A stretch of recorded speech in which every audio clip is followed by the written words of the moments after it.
যুক্তরাষ্ট্রের রাজধানী Washington Hilton হোটেলে শনিবার এক গুরুত্বপূর্ণ নৈশভোজ অনুষ্ঠানে হামলা হয়েছে।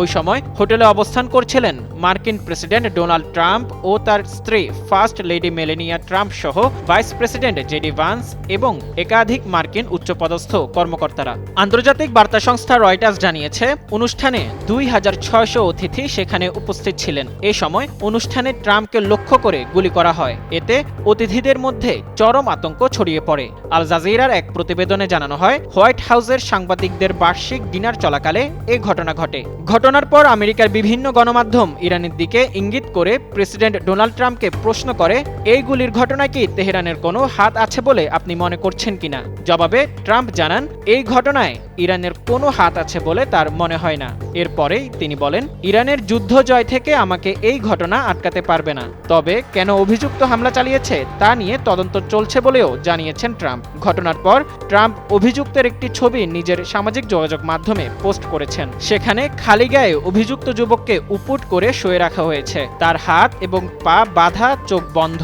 অভিযুক্ত ওই যুবকের নাম কোল টমাস অ্যালেন। তার বয়স 31 বছর। তিনি যুক্তরাষ্ট্রের ক্যালিফোর্নিয়া অঙ্গরাজ্যের বাসিন্দা।